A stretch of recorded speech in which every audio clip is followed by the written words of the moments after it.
Obara village nestled deep within the embrace of the Whispering Mountains, a place where time seemed to flow like a sluggish river, and the air hummed with the secrets of generations. The villagers, descendants of the ancient Yoruba people, lived a life dictated by tradition and a deep-seated respect, bordering on fear, for the mountains that loomed over them like watchful sentinels. They spoke in hushed tones of the Ijimere, the shape-shifting spirits said to inhabit the peaks, creatures of myth and legend, capable of both great benevolence and unimaginable cruelty. They believed the Ijimere held sway over their lives, their harvests, their very souls. Hello, welcome to African Folktale by Patra. Please do well to subscribe, like, and comment for more interesting stories. Ayo, from his earliest childhood, was different. While other children played and embraced the traditions without question, Ayo questioned everything.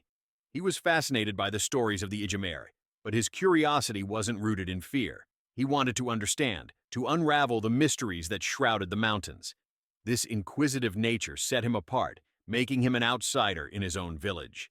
He was seen as a Iyapa, a deviant, someone who strayed from the well-trodden path. As Ayo grew, his fascination with the mountains intensified. He spent hours exploring the foothills, sketching the strange rock formations, and listening to the wind as it whispered through the trees, trying to decipher the secrets it carried. He felt a pull towards the peaks, a sense of destiny urging him to climb, to explore, to uncover the truth. One Harmattan season, a sickness unlike any they had ever seen descended upon Obara. It wasn't a fever, nor a cough, but something far more insidious. The afflicted villagers grew listless, their movements slow and deliberate, their eyes glazed over, devoid of life. Their voices, once vibrant and strong, were reduced to mere whispers, barely audible. They became shadows of their former selves. Mama Ekwa, the village healer, a woman skilled in the use of herbs and traditional remedies, tried everything she knew. But her potions and poultices had no effect. The sickness continued its relentless march through the village, leaving a trail of despair in its wake. Fear gripped the hearts of the villagers. They believed the Ijimere were angry, that they had sent the sickness as punishment for some unknown transgression. Sacrifices were made, prayers were offered, but the spirits remained silent. Ayo, observing the unfolding tragedy, noticed a pattern. All the afflicted villagers had, in the days leading up to their illness, ventured into the Whispering Mountains. He suspected something more tangible than spirits was at work. He remembered the strange stories his grandmother used to tell him, tales of a hidden mine deep within the mountains, a place of power, both feared and revered.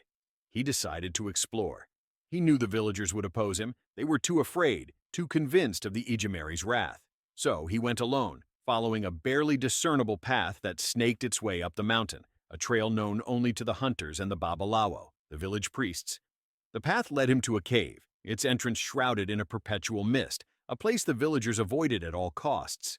Inside, the air was cold and damp, and an eerie silence reigned. As Ayo ventured deeper, he noticed strange symbols carved into the cave walls, symbols unlike anything he had ever seen. They were angular, geometric, and seemed to pulse with a faint inner light. And then he heard it, a low, rhythmic humming sound, a vibration that resonated not just in his ears, but in his very bones.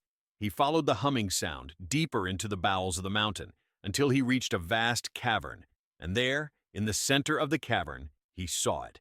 A massive crystal, pulsating with an unnatural glow, emitting the humming sound that had drawn him there. The crystal was unlike any he had ever seen. It was multifaceted, its surface smooth and reflective, and it seemed to hum with a life of its own. As he approached the crystal, images flooded his mind, visions of the villagers, not sick and listless, but vibrant and strong, their eyes glowing with the same eerie light as the crystal. But it wasn't a natural light. It was cold, alien, and terrifying. He understood then. The crystal wasn't just making them sick, it was changing them, transforming them into something else. He realized the sickness wasn't a curse from the Ijimere, but something far more sinister, something far more real. He tried to destroy the crystal, to smash it with the rocks he found in the cave, but it was impervious to his blows. As he struggled, whispers filled his mind, not the voices of spirits, but something ancient, something malevolent. They offered him power, knowledge, immortality, if he would only serve them. The temptation was immense. He could save the village, become a hero, wield unimaginable power. But he knew the price. He would have to sacrifice his humanity, become a puppet of the entity that controlled the crystal. He refused. He fled the cave, the whispers chasing him, promising him they would meet again. He returned to Obara, but it was no longer the village he knew. The villagers, their eyes glowing with the same unnatural light as the crystal, moved with a strange, synchronized grace.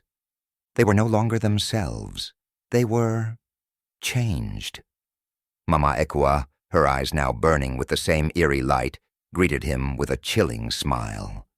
"Welcome, Eyo," she whispered, her voice no longer weak, but strong and commanding.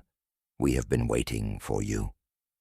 Eyo knew he had to escape, to warn the world about what he had discovered. But as he turned to run, he saw the villagers surrounding him, their faces devoid of emotion, their eyes fixed on him with an unnerving intensity. He was trapped. The secret of Obara village remained hidden, buried deep within the Whispering Mountains, a chilling testament to the darkness that lurks in the unexplored corners of the world, a reminder that some secrets are best left undisturbed. And Eyo, the inquisitive young man who dared to seek the truth, became another whisper in the wind, a chilling echo of the price of curiosity, a testament to the ancient power that dwelled within the heart of the mountains, waiting to claim its next victims. The story of Obara village became a chilling legend, whispered in the dark nights, a reminder of the ancient powers that still held sway over the lives of men, a testament to the darkness that lurked just beyond the veil of the known. Please don't forget to subscribe